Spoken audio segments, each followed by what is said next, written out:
राजनीतिक दलों के नेता भले ही नरेंद्र मोदी की सरकार पर सवाल उठाते हुए नजर आए कि वो भेदभाव करते हैं, भले ही उन पर ये आरोप लगाते हुए नजर आए कि वो तो एक विचारधारा को आगे बढ़ाते हैं, लेकिन नरेंद्र मोदी की सरकार सबका साथ, सबका विकास और सबके विश्वास के आधार पर आगे बढ़ती हुई नजर आती है। इसी कड़ी में नरेंद्र मोदी की तरफ से एक फैसला लिया गया जिसका मुसलमान समुदाय ने भी खुलकर स्वागत किया।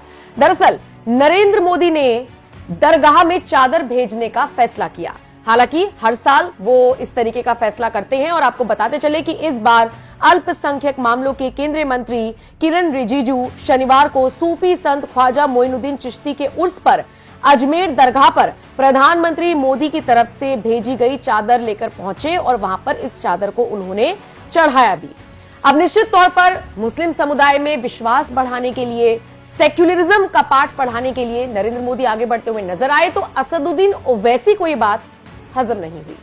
शायद इसीलिए एआईएमआईएम प्रमुख असदुद्दीन ओवैसी नरेंद्र मोदी पर तंज कसते हुए नजर आए हैं और कहा है कि चादर चढ़ाने से कुछ नहीं होगा।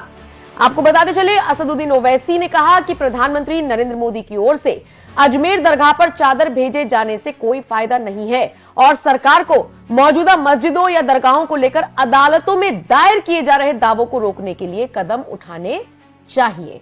ये प्रधानमंत्री जो चादर भिजाए हैं, किसी शायर ने अच्छा कहा प्रधानमंत्री के बारे में, क्या कहा, इसने हमारे जख्म का कुछ यूं किया इलाज, इसने हमारे जख्म का कुछ यूं किया इलाज, मरहम भी गर लगाया तो कांटों की नोक से। तो ये जो पूरे देश में बीजेपी संघ परिवार की तरफ से हर उनका ऑर्गेनाइजेशन कोर्ट को जा रहा है कि यहां पर खुदाई हो, यहां पर खुदाई हो, ये मस्जिद नहीं है, ये दरगाह नहीं है, ये कब्रस्तान नहीं है।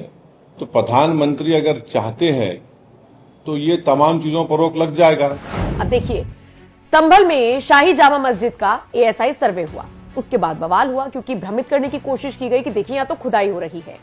एएसआई के अधिकारियों ने अपनी रिपोर्ट सौंप दी है और सुप्रीम कोर्ट के आदेश के बाद उस बंद लिफाफे को खोला भी जाएगा। लेकिन सूत्रों के हवाले से खबर मिल रही है कि जो साक्ष्य मिले हैं वो मंदिर के पक्ष में जाते हैं और इसीलिए हिंदू पक्ष तो खुश है लेकिन मुस्लिम पक्ष बौखलाया हुआ है और इस मुद्दे को जबरदस्त तरीके से भुना रही हैं असदुद्दीन ओवैसी। हैदराबाद में बैठे बैठे उन्हें संभल की बड़ी टेंशन है और इसीलिए अब उन्होंने कहा है कि दरगाह में चादर भेजने से नरेंद्र मोदी को कोई फायदा नहीं होगा। ये जो मस्जिदों को लेकर, दरगाहों को लेकर अदालतों में जो याचिकाएं लगाई जा रही हैं, क्योंकि आप जानते हैं संभल इकलौता ऐसा शहर नहीं है जिसकी किसी मस्जिद पर याचिका लगाई गई हो। बदायूं से इस तरह की खबर सामने आई है, दिल्ली की जामा मस्जिद पर सवाल खड़े कर दिए गए हैं। इस तरीके की खबरें लगातार सामने आ रही हैं। तो इसको लेकर असदुद्दीन ओवैसी ने कहा है कि आप दरगाह पर चादर चढ़ाएंगे या चादर भेजेंगे उससे आपको कोई फायदा नहीं होगा, बल्कि अदालतों में जो मस्जिद या दरगाहों को लेकर दावे जो दायर किए जा रहे हैं उनको रोकने के लिए आपको कदम उठाने चाहिए। ओवैसी ने कहा कि चादर भेजने के पीछे संदेश ये है कि सरकार मस्जिदों में आस्था रखने वालों की फिक्र करती है, लेकिन भाजपा और संघ परिवार के लोग ये कहते हुए अदालतों में जा रही है कि ख्वाजा अजमेर की दरगाह कोई दरगाह नहीं है, जैसा कि उनका कुछ मस्जिदों के मामले में तर्क है। तो ये सिर्फ चादर भिजाने से कुछ फायदा नहीं होगा। चादर तो हर कोई भिजाता रहेगा, मगर उस चादर को भिजाने के पीछे जो पैगाम एक सरकार देती है वो ये देती है कि हम सिर्फ चादर नहीं भिजा रहे हैं, हम उस समुदाय को, उस देश की जनता को जो इन तमाम चीजों पर आस्था रखती है, दरगाह मस्जिद में, उसको हम दरगाह और मस्जिद मानते हैं। आप चादर तो भिजा रहे हैं मगर आप ही के चाहने वाले कोर्ट को जा रहे हैं कि ख्वाजा अजमेरी की दरगाह दरगाह नहीं है, मसाजिद मसाजिद नहीं है। तो ये इस चीज को ये रोकने की जरूरत है और असली काम जो सरकार को करना है वो रोके, इन तमाम चीजों पर रोक लगाए कि क्या ये क्यों कर रहे हैं लोग, सब जाकर तमाशा ये। इसके बाद ओवैसी ने मोदी सरकार को सलाह दी जिसमें उन्होंने कहा कि सरकार का असली काम ऐसे दावों को खत्म करना है। आपको बताते चले, किरण रिजिजू सूफी संत ख्वाजा मोइनुद्दीन चिश्ती के उर्स पर अजमेर दरगाह पर नरेंद्र मोदी की तरफ से भेजी गई चादर चढ़ाने के लिए पहुंचे थे, जिसके बाद ओवैसी का यह बयान सामने आया है। इसके बाद चीन को लेकर भी ओवैसी ने क्या कहा जरा सुन लीजिए। वो कहते हैं ये सरकार चीन से डरती है। कैसा विरोध?